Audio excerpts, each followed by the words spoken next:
I was asked by the organizers to chair today's keynote, and I said I will be happy to do that. It is indeed my honor and pleasure to present today's keynote. When I arrived at the very first Dubrovnik conference here in Dubrovnik in 2002, I didn't know all the organizers of this conference, but it became the start of a long and dear friendship and scientific collaboration between the group from Zagreb, the organizers of this conference, and our group of researchers in Aalborg University in Denmark. And to some extent, today's keynote is a result of this fantastic collaboration. Today's keynotes started her study in Zagreb, and then we were very lucky in Denmark because she decided to go to Denmark. And she has stayed in Denmark since, and now when I present Dr. Iva Ridjan Skov, you can hear that Iva has both a Croatian family name and a Danish family name.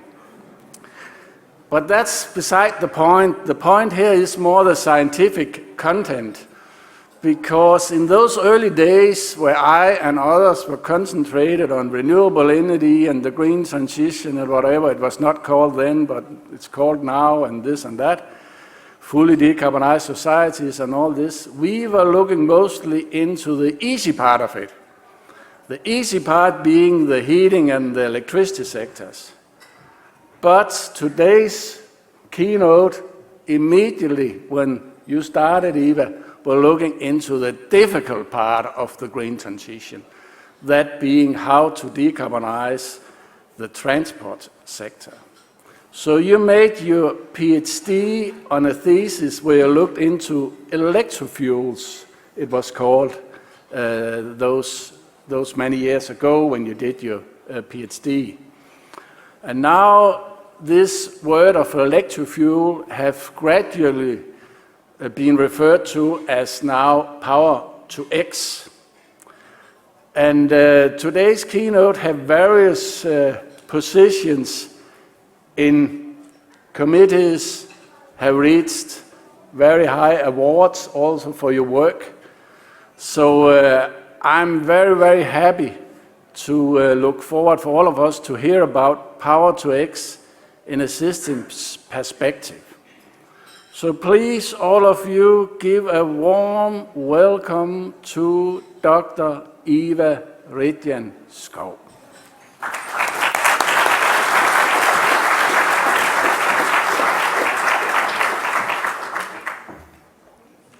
Well, thank you, Henrik, for this lovely introduction. It was really to the detail from the historic perspectives.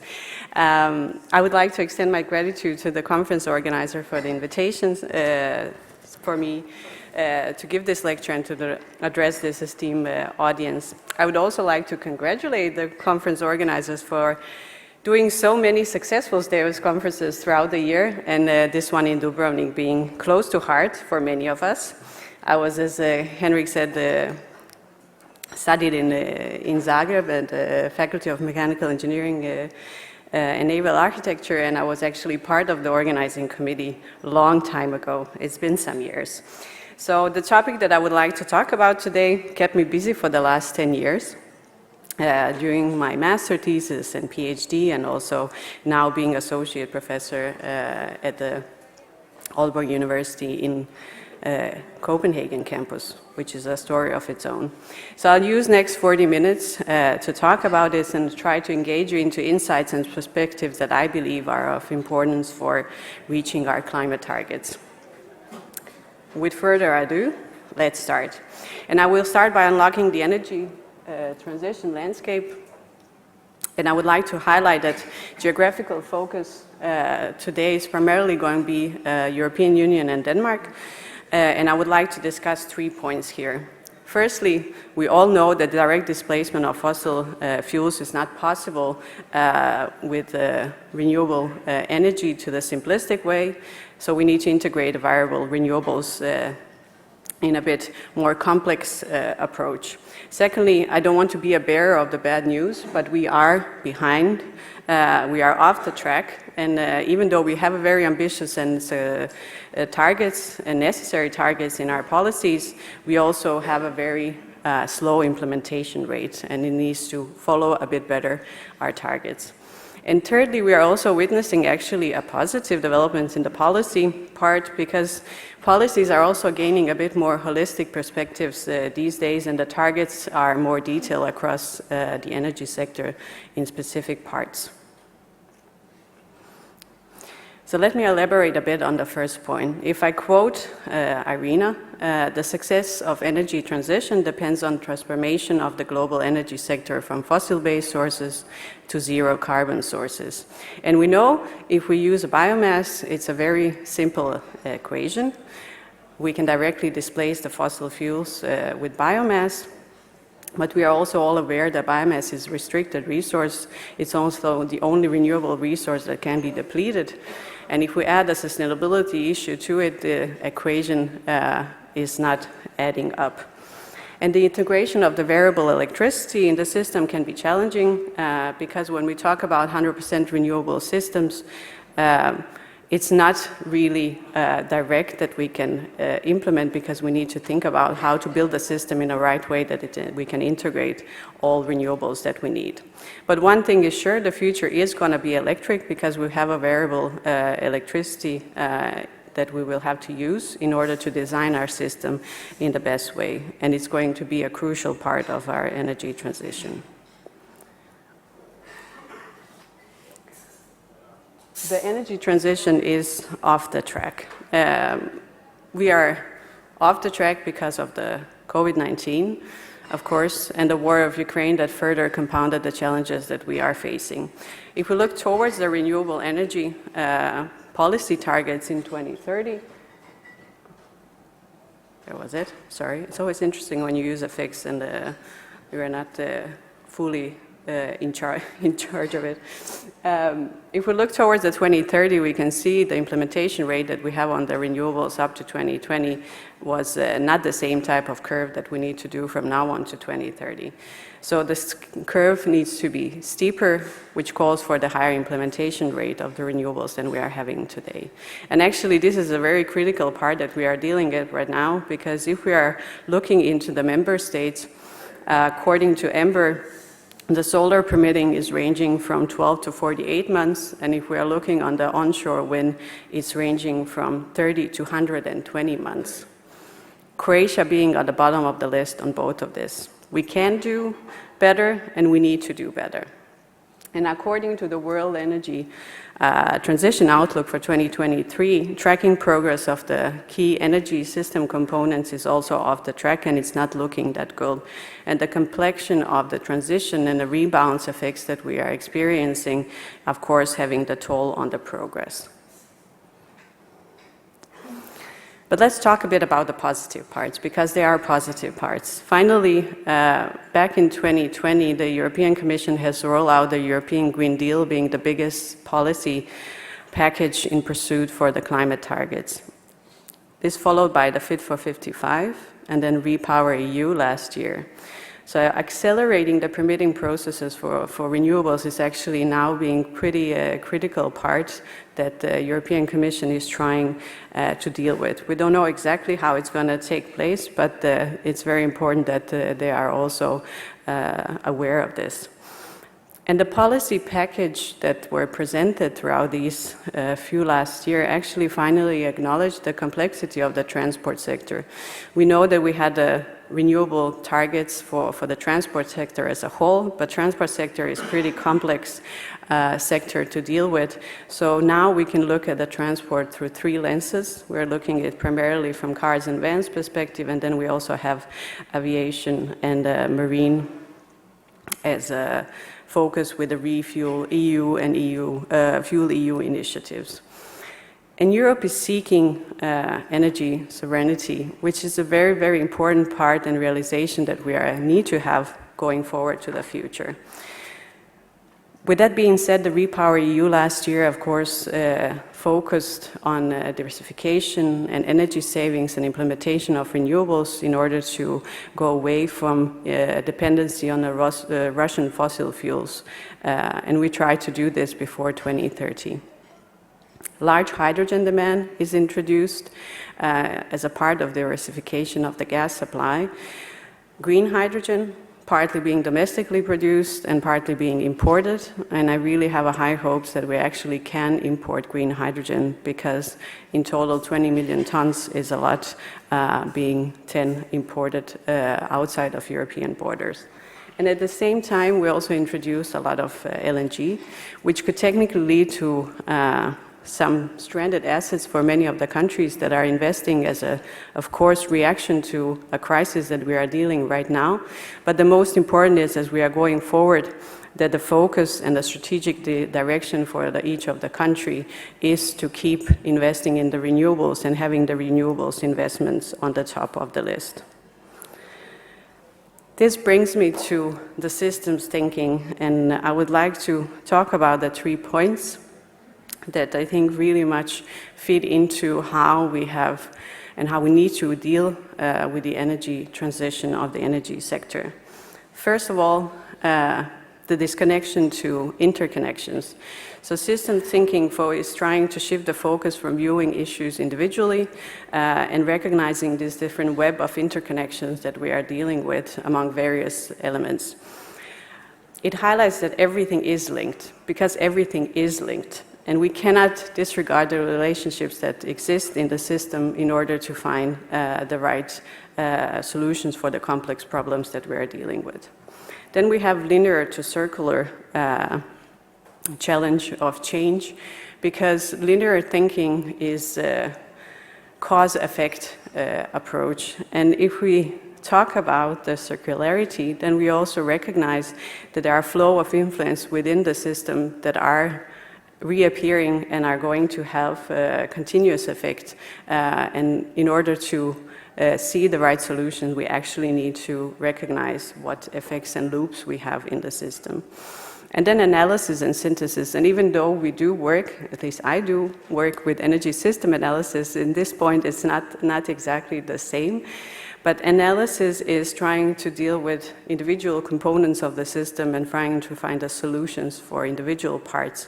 But if we don't look at the system as a whole, an entire system in a holistic way, then we have a tendency to disregard some of the solutions that are maybe beneficial for the parts of the energy system, but not necessarily as a system as a whole.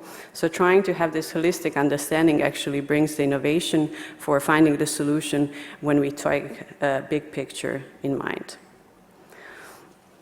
So if we look at, if we look at the energy system, we talk about historically on energy system as a silo perspective. So we look at each individual sectors and we find a supply for the sectors, because this was perfectly possible in a system where we have a fossil fuels as a starting point. Fossil fuels are providing flexibility on the resource side, and of course we could create separate supplies in each of the energy sectors. However, when we look towards the future, we are having a renewable energy systems, hopefully, which is what we are aiming at, but then we need to start breaking these silos and start to think about system and find the solutions that are best for the system and not necessarily for individual parts as well. So more specifically, talk about the smart energy systems. So thinking across the sectors is a very important part of the energy transition, because in this way we can provide the flexibility that was lost on the resource side before that we had, and we need to now create the flexibility within the systems. So different types of cross-sectorial technologies can then bring more efficient, more robust, and also potentially more affordable energy systems in the future. And Henry, correct me if I'm wrong, But approximately 11 years after you have introduced the smart energy system concept, in 2020, European Commission has finally recognized that integrated energy systems are a way to go, and they publish actually an EU strategy for energy systems integration. So just a simple thing is that academics are ahead of time and sometimes needs a bit of a convincing to get ahead also on the policy part as well. But it is recognized now, and not only on the system part, but also when it comes to the policies. So what is Power-to-X? And why is it relevant in the systems thinking perspective? Well, Power-to-X is one of those cross-sectorial technologies that can provide the flexibility in the system. As Henrik mentioned, it has many names. And actually, there is a Danish saying, a dear child has many names, and certainly it does. And if you look across the policies, and I've been following this quite dearly throughout the years, you have both the Power-to-X, hydrogen-derived synthetic fuels, RFMBOs, electrofuels, e-fuels, and I can continue for a while because there is a plenty of examples for it. But it is basically an indirect electrification, so it's an option for integrating renewables in a form of cheap fuel storage, and then we have an opportunity to produce different end fuels that then can be used in the transport sector primarily, but also in industry as well. So production of the green hydrogen is, of course, the first step. And by using electrolysis as a technology, we can produce hydrogen that can further be derived to different types of end fuels that we need for aviation, marine, and also the road transport to the extent that is necessary based on to how much electrification can actually be achieved. But Power-to-X is not only a simple example of the cross-sectorial linkage, because it is, could say, it has a third dimension, because it doesn't integrate only electricity and transport sector and the industry, it also integrates the heat sector. Because you can use the excess heat not only from the electrolysis, but also from the carbon capture and also from the fuel synthesis. And if you have a district heating network, then you actually can use the waste heat. You can also establish industrial symbiosis and in that way use as well the waste heat. And now probably some of you are wondering, well, it is a hydrogen. Why are you talking about it as something else than hydrogen? Why it has a different name? And is it an old wine in a new bottle? Well, fact check, it is an old wine because technology was developed more than 200 years ago and nothing is going to change that fact. So we know this for many, many years. But I think I would like to highlight that actually in the naming and the concept and approach we are using it is a very, very important. So 200 years ago, we are aware of the electrolysis, but for many years, actually many decades, hydrogen has been present in the energy policy, on the discussion tables and so on between the different stakeholders, but it had a different focus. And the focus was more towards the transport and direct for personal transportation and also for domestic heating. Let me assure that Denmark is not any different than EU. We are a country that has invested the most in the hydrogen research in GDP terms over the years. But just a few weeks ago, Denmark has also decided to close hydrogen fueling stations and left 136 cars without the fuel. Why did we do that? Because there are different solutions that are better and we're aware of the technology. So if we are talking about the personal transportation, obviously the electrification is the best way to go. Also, if we are talking about domestic heating, there are better choices that are out there and we are also aware of those. And obviously one thing that we maybe didn't discuss over the many decades is that if we actually want to apply hydrogen directly and we want to use the green hydrogen, then there is this challenges with the material flows because you need to produce electrolyzers, but then you also need to produce many, many fuel cells. And I don't think this is something that we have discussed enough when we talk about hydrogen, both in the policies, but also in the academic circles, maybe that much. So I just want to discuss about and present to you why did it gain so much attention in Denmark over the last years. So we all know that Denmark is a forerunner of the green transition, has successfully implementing the variable renewables for many years. The energy transition has been motivated by different agendas, and one of the recent ones, you could say, is the system integration perspectives. And this type of discussions have been raised among stakeholders in the period between 2016 and 2018, where this system thinking and cross-sectorial integration really became something that many stakeholders have started to think about when they were considering what solutions to go with. And then having this massive elephant in the room, being transport sector that Denmark really didn't pay that much attention about.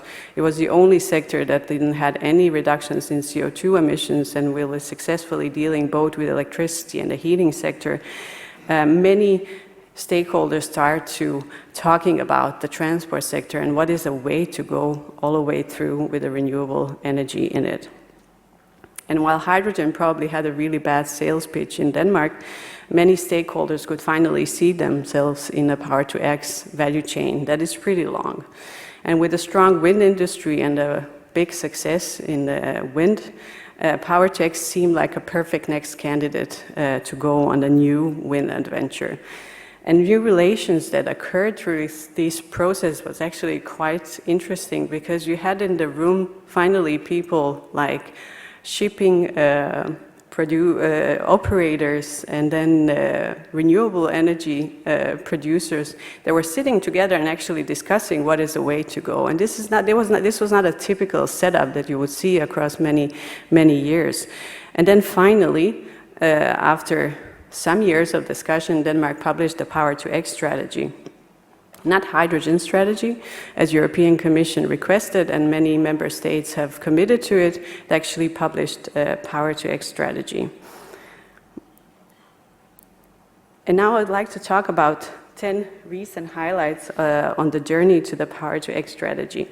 And I'm not going to go through all individual points, but I'm going to move my mouse so you can follow how it happened. And this is a very simplistic illustration of what happened throughout the 2 years. It has many more details behind, but then we could have a three-day course maybe at some point. But it kind of started in 2019 when Power-to-X really landed on everybody's lips in Denmark. And me being working with it for many years, not necessarily always referring it to as Power-to-X, I thought it was really amazing, because out of the sun, literally from one day to another, everybody started talking about it. Everybody knew everything about it, which of course is not necessarily the fact, but it became really a part of the discussions. And how it all started is basically in 2019, Denmark had the climate elections that resulted in a very ambitious target of 70% reductions of the CO2 emissions. And then Danish government actually engaged together with the stakeholders and created climate partnerships. And the climate partnerships and then identified it was 13 partnerships that identified different solutions that are necessary, also from industrial perspective, to achieve the 70% reduction goal.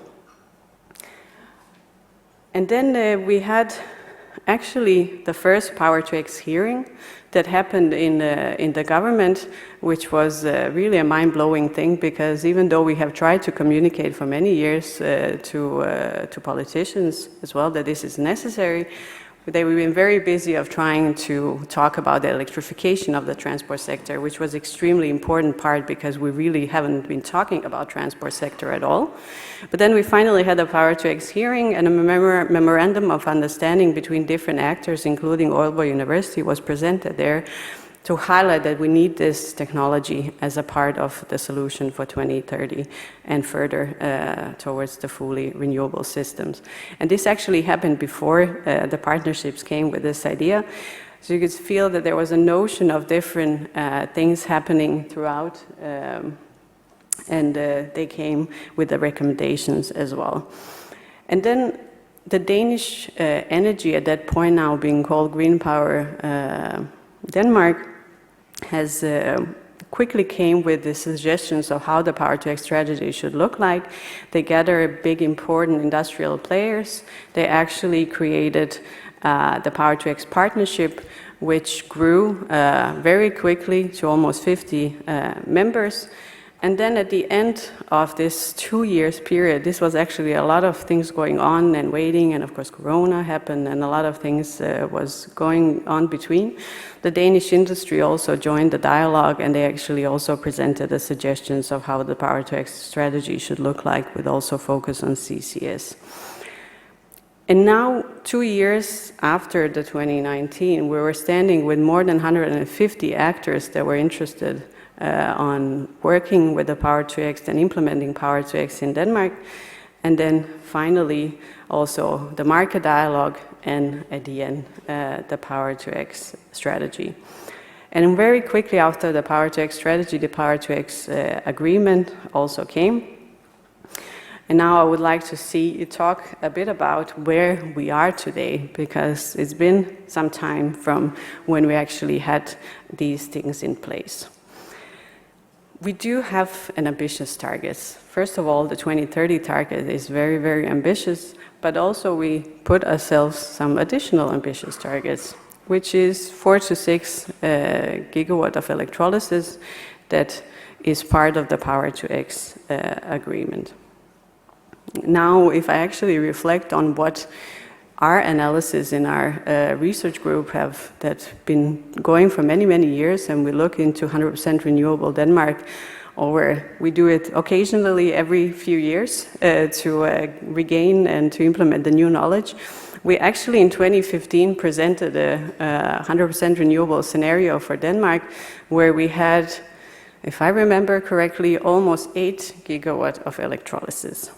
And you should see the discussion that was when we presented this scenario, where the wind industry said that this was never going to happen. So there was no possibility that they can upscale the wind in the pace that we were asking, and this is never going to come to life. But then, out of the sudden, after we have received this critique, okay, maybe we were too ambitious, it was too big of the chunk to chew on, then we created a new scenarios some years after as a part of the answer of reaching 70% reduction goal, and then we go a bit more conservative, we implement more energy efficiency measure, not conservative necessarily everywhere, but when it comes to the electrolysis, and end up that we need only around 2 gigawatt of electrolysis in Denmark in 2030. But the strategy and the agreements saying 4 to 6. And of course, when we look at the energy system, we talk about meeting the domestic demand and not necessarily meeting also the export potential. So you can see that this scale is changing a bit, but I can assure you that there were not that many discussions about that we actually can achieve 4 to 6 gigawatts, because of course we were going to do it, because we also had an agreement to install a lot of offshore wind. So with the agreement came a lot of funding opportunities, and even though I was probably the only one in the group that was sitting with the Power-to-X projects up until 2019, I think from at least last 2 or 3 years, each member of our research group is now having a Power-to-X project, because the amount of funding that was also for the research and also for the industry really, really grew significantly throughout this period. And then also as a result of the agreement, the 170 million euros market-based tender was started. That is going to work over the 10 years. And actually the tender deadline was the 1st of September. So I'm very curious, checking the news to see is there anything happening, and are they going to publish who actually have requested it? Nothing yet. But it is something that is potentially going to make a difference when it comes to the implementation. And this significant offshore agreements, not only 9 to for potential of 14 gigawatts, but also SDEWES declaration that has been signed by Denmark, Belgium, Netherlands, and Germany, going towards 150 gigawatts by 2050. So the scale is growing significantly. And when I said that the power to X landed on everybody's lips in 2019, I also mean it, because it literally landed also on the lips of the Danish Queen, that has presented it as a part of her traditional New Year speech, pointing out that we need these fuels for reaching the targets in 2030 and long term after. This New Year speech by the Queen was also followed by a Prime Minister's New Year speech, where she targeted that we need the green domestic aviation by 2025, with the hope that this is going to speed up the process of implementation of the electrolyzers in the system. As a system or energy planner, I believe there are better solutions than providing a domestic aviation in a small country as Denmark, but there is an argument that the climate impact of investing in the train infrastructure is going to be more impactful, which is based on the analysis that were done in Norway, which has a very different geography than Denmark, if you're a bit aware. Denmark is very flat and very small, so actually establishing the train infrastructure with a high-speed train would be possible. But never mind, it's important to acknowledge that there are stakeholders that are invested in it, and we need to find a solution where it makes everybody happy. And being a very small part of the CO2 emissions and the demand as such in comparison to the international aviation, it was a good, you could say, nudge for the investors to go this way. And actually it worked. Or it didn't. We'll see a bit in a bit. And then we finally had the increased focus on electrification. We want to have 1 million EVs in 2030. Long term, we'll have much more integration of electricity in the transport sector. If we look at the numbers, really, every third car in March was in Denmark that was sold was electric. And overall, from the parking lot, we only have 4.6% of EVs.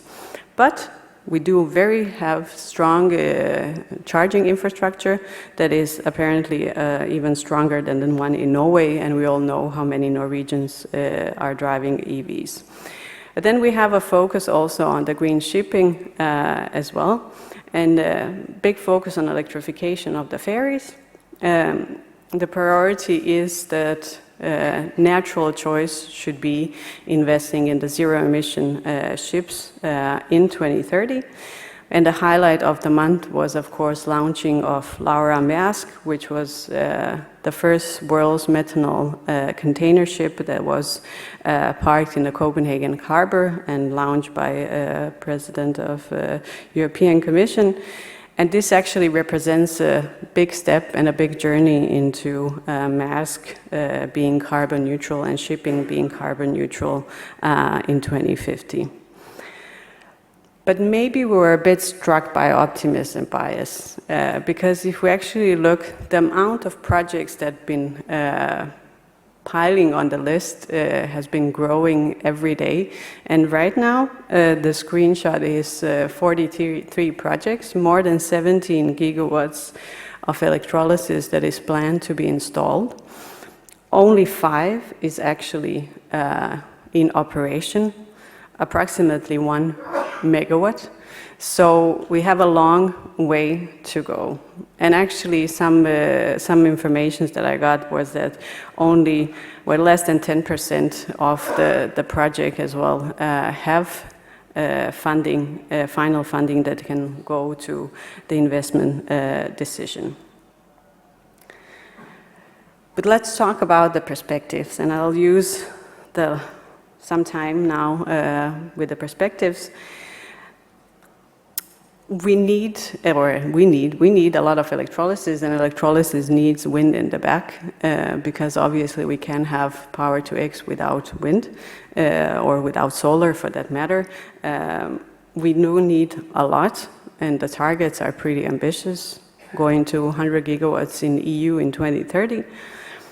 And then we have the hydrogen infrastructure that was initiated, or European hydrogen backbone that was initiated by 32 infrastructure operators that joined and aim to establish the hydrogen infrastructure throughout Europe by repurposing 60% and establishing 40% of the new grid. And I'll finalize a bit with that we need to do it smart and we need to do it efficient. We are standing with a big task, not only with the transport sector, but also with the whole thing, and we know that we are not really on the track. But I want to highlight that the Power-to-X technologies are not only a choice, but they are actually a necessity if we want to go through with having 100% renewable systems in the future.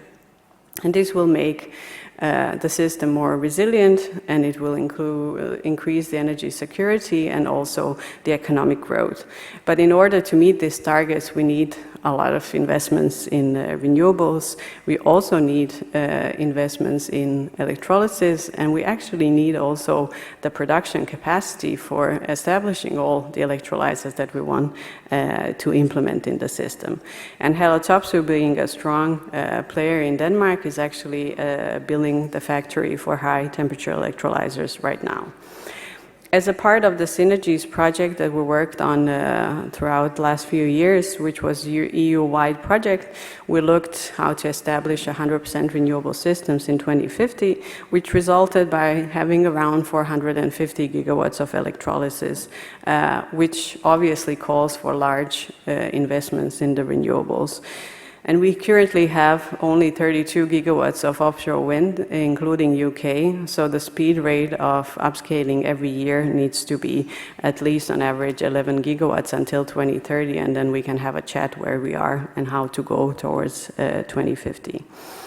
Another positive twist, though, here was the policies. So with the Renewable Energy Directive and the Delegated Act, finally we parked the idea that we can produce hydrogen and e-fuels by using only excess electricity. We need a dedicated renewable to do this. And this was recognized by having an additionality requirement and geographical requirement. And this is a very important step that was taken by European Commission, because this will stop the cannibalization of the renewable electricity being used for electrolysis when it should be used directly for the electrification. And if we look at the hydrogen infrastructure, according to Agora Energiewende, more than 90% of German existing gas grid is going to be obsolete in the future. And hydrogen alone cannot justify the preservation of it. And similar studies have confirmed the same, that the infrastructure, gas infrastructure in the future will not have the same role that it had before.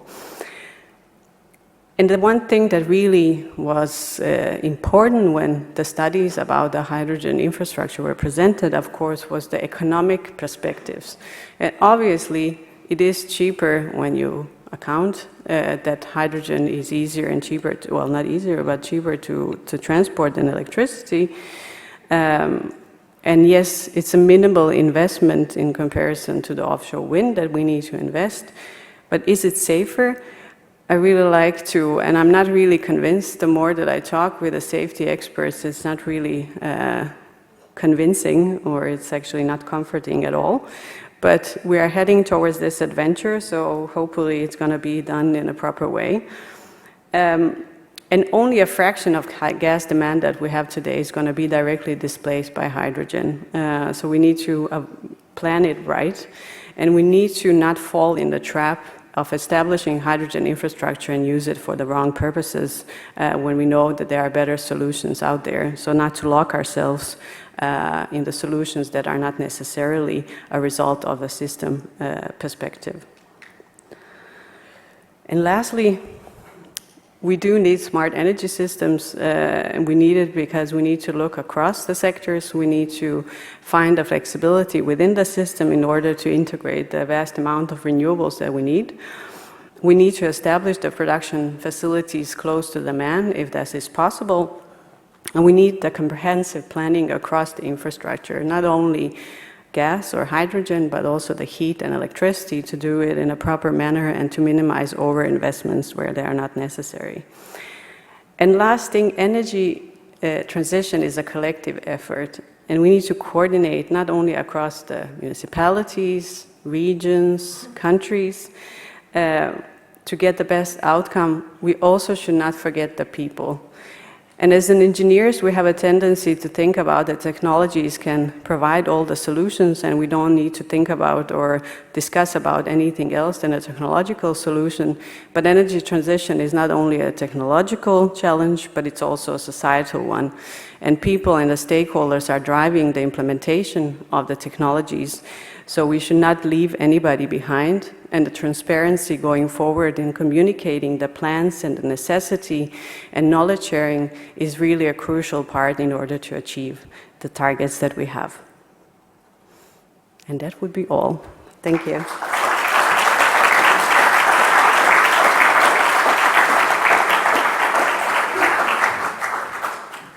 Thank you so much, Eva. And now we have time for questions and comments and discussion points.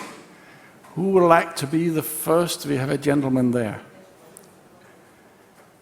If we can get a mic to you, raise your hand again, then the mic can find you. Please say your name and Hello. I'm Giovanni Cinti from University of Perugia. Thank you for your wonderful presentation. You spoke about several vectors beyond hydrogen, and you say something about methanol. I know that that's something that is accelerating in Denmark. I wonder if you had a more vision about other options like ammonia, was there? Yeah. Maybe synthetic methane? Thank you. Yeah, so we had in the period up to 2016, 2017, we talked a lot about going towards the green methane, and then using the gas infrastructure in that way, and then forgetting all the efficiency factors in that part, and then convert that gas into methanol where we need the methanol, and doing it that way. And then the narrative changed a bit because somebody actually did the calculations and figured out, yeah, okay, the willingness of pay still is not as good as the efficiency losses that we have there. And then the methanol still kept being as a promising fuel for the marine, primarily for the passenger transportation and also for fisheries. Ammonia, of course, is a critical part here because we have restricted CO2 resources and the demand for fuels is really big. So actually being able to implement ammonia in the shipping part in the future is going to be really a way to go in order to deal with the carbon that we don't have to the extent.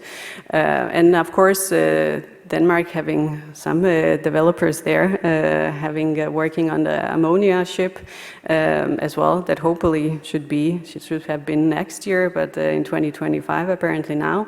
And methanol, the Laura Maersk or Maersk ship, methanol ship is actually dual fuel ship, so it can also consume other fuel, which is not the aim with it, but methanol is going to be present for a while the technology is there, and also, the first round of carbon availability before it switches to the parts that we actually need to use it, which is not necessarily shipping on the big scale.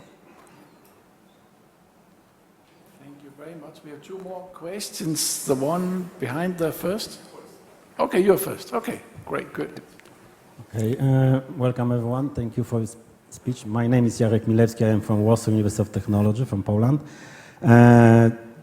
I would like to ask you or comment because this is the perspective from European Union, yes, but we are not the only in the world.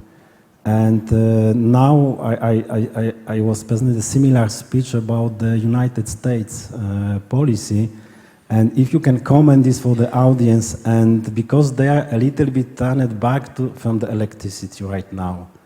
Just your comments about that you are not only one. Thank you. Yeah. Of course, what is actually being screamed from the stakeholders in Denmark that obviously the conditions right now in US for investing in electrolysis is much better than they are in EU, and they're still waiting for EU's response to the act that was implemented in US. Well, you can see that the interesting thing right now is that Denmark is fighting to become a part of this play, right? Because we are not necessarily, due to the long processes, going to be first anymore. Now it's a question of what to do and how to do it in the right way. And this is where the cross-sectorial integration can be part. But overall, we are not gonna, the cheapest fuel is going to prevail, and the cheapest fuel is probably not gonna come necessarily from EU when we talk about power-to-X derived fuels, but it's gonna be somewhere on the special dedicated locations in Australia and Chile and locations like that, where a lot of ammonia is being planned to be produced for shipping. So we also need to follow where the fuel needs are, and that's gonna be also a crucial part when establishing the production facilities, because obviously the demand will dictate where it should be produced and how to minimize the transportation of the fuels if it can be avoided.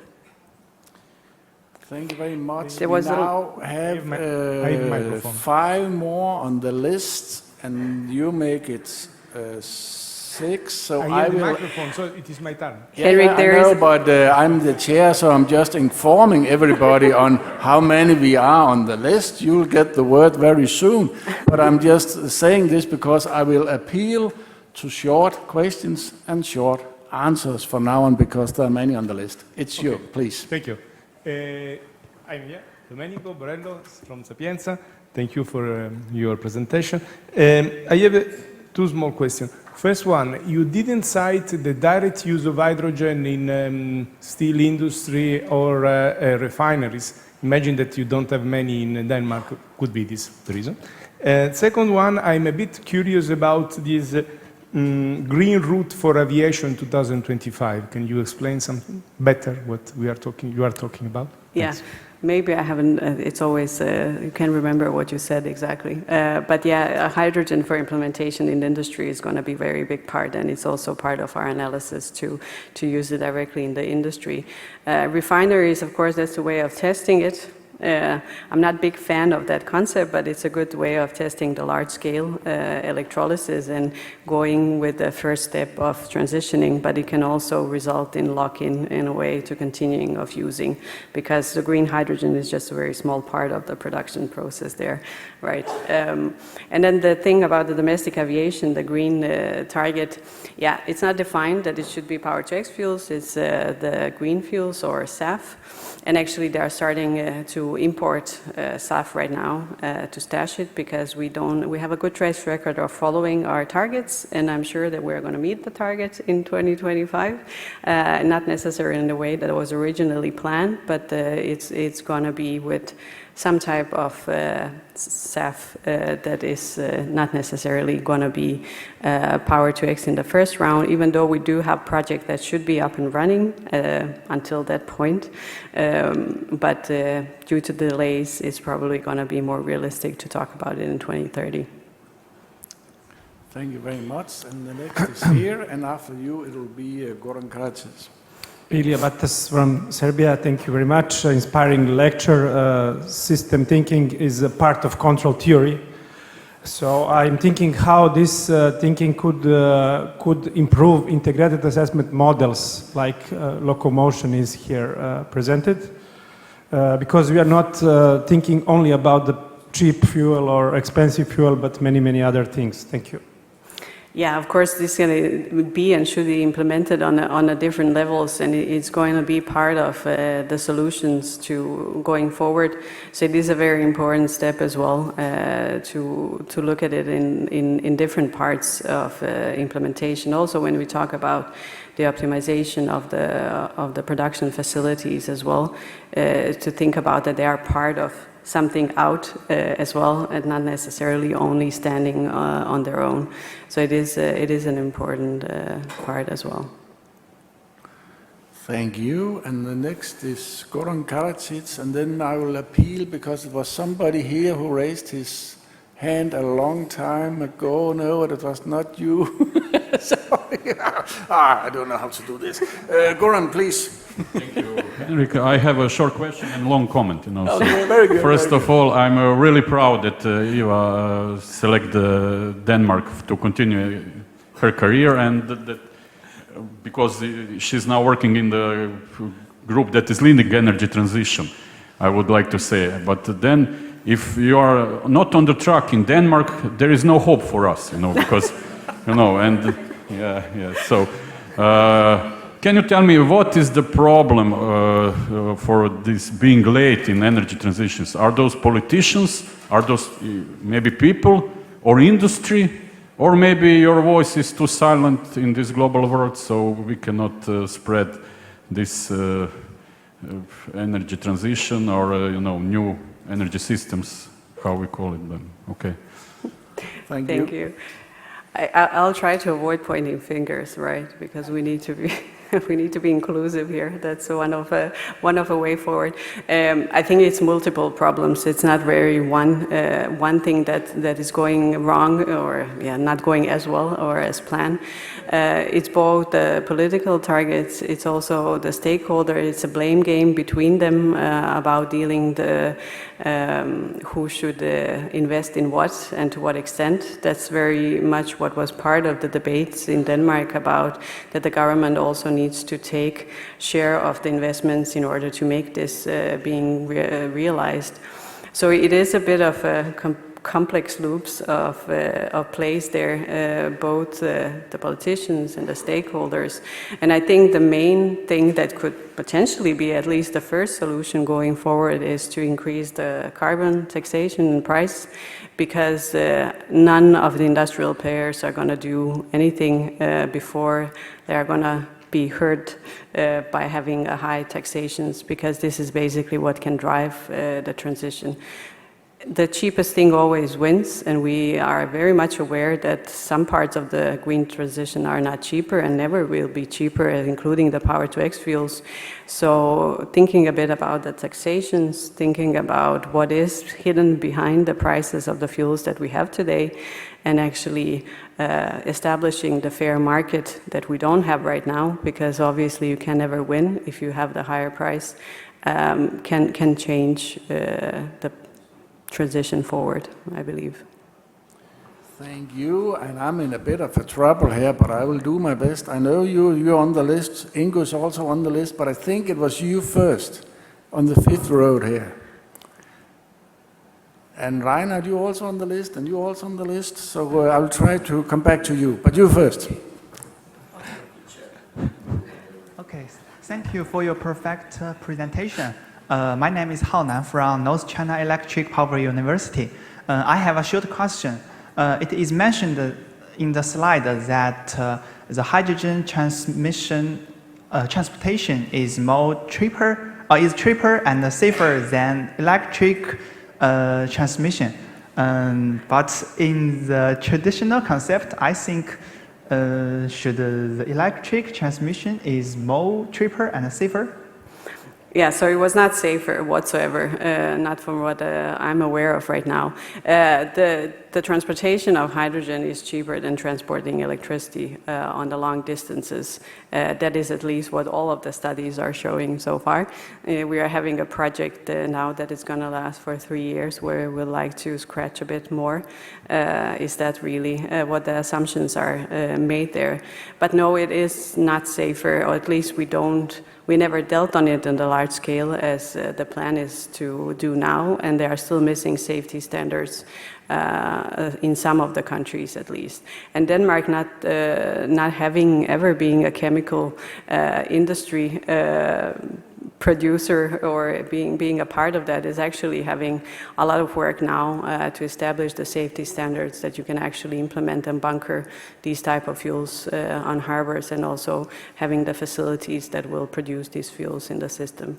So it is a very big part of the transition forward to do it in the safety and way possible.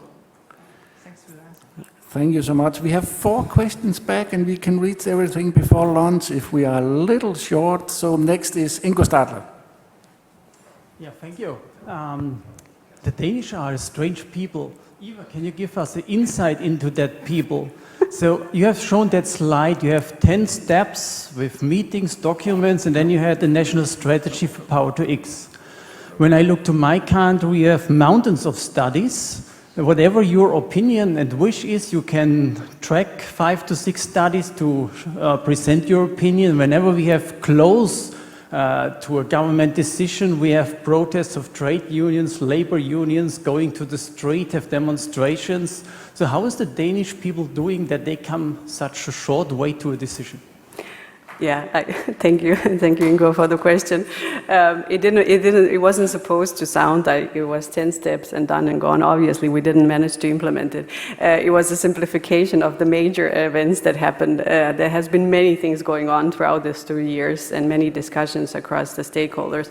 I think what made the difference here and why maybe the process was relatively fast, it was a very strong decision and a target to meet the 70% reduction. And then the stakeholders came together. So industry came together because they knew that if they are not proactive right now, they will pay afterwards with the potential taxation. And if they see the opportunity for businesses now, then they could actually go and invest. So it's there is something about how the things are discussed. There's definitely a bit of a difference there. It was also very clear from the beginning of the discussion in the 19 and then switching in 2020 and 2021 that at the beginning, the academics had something to say, just kind of pointing out that we've been saying this for a while. But then the players that got engaged in the discussions that had the more and more power really came through. So a big Danish companies like Maersk and Ørsted as an electricity supplier, developer, there've been some power game there for sure. And coalitions have been made across the different types of stakeholders. Thank you very much, Eva. Thank you. Thank you, Henry. I can talk about this further. We have just room for 2 questions more. You first, and then... Unfortunately, I have 2 questions. Yes, 2 questions. 2 short questions. I'll try to make it short. The first one is a follow-up question with the gentleman afterwards. So we mentioned that electricity transportation can be more expensive, but there are actually safer ways to transport hydrogen. For example, using liquid organic hydrogen carriers, using repurposed natural gas or oil facilities. How do you view the future or perspectives of that? The second question is, how do you see the difference of the role in biomass and power to gas for like aviation for long haul? The gas, the biogas for the... Biomass as the feedstock for SAF. Yeah. Well, there are different ways of producing SAF. I think there was some misunderstanding here. I'm not a supporter of the hydrogen infrastructure whatsoever. I'm actually more and more concerned about the safety aspects as I talk with the people that work with the safety. And I have a collaboration with the Danish Fire and Safety Institute. So it's not really talking to favor, and more I talk about it, I get more concerned. So I don't believe it's safer, and if we want to do it, we need to do it properly. But the thing with the biomass, we can produce aviation fuel without the carbon. And carbon, if you want to have the green fuel, needs to come from a biogenic source. So biomass is going to play there, but we need to just find the right pathway where you can minimize the use of biomass to producing SAF. And there are different ways to do that. But traditional SAF is not necessarily a way to go, and it's going to be present in the first part of the transition. But long term, we are going to see Power to X and advanced maybe biofuels as a part of the solution probably. Thank you, Eva, and we have room for just 1 last question. That will be you. Yeah, thank you. Hello, and thank you for your presentation. I'm Massimo Moser from Transport BW, German TSO. My question is regarding Denmark again, and so Denmark has a very, very good wind power potential.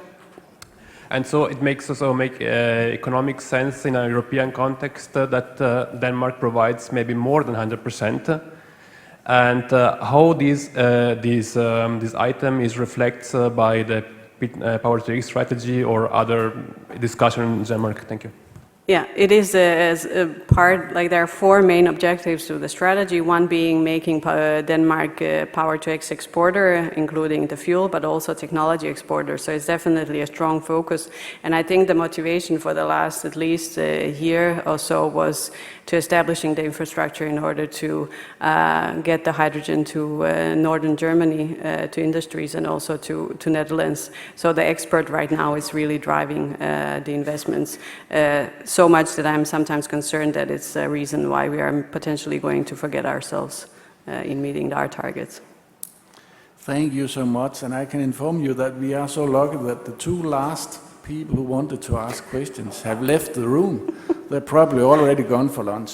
So I think we should all join them, but first we will give a big applause to Eva. Thank you so much. Thank you.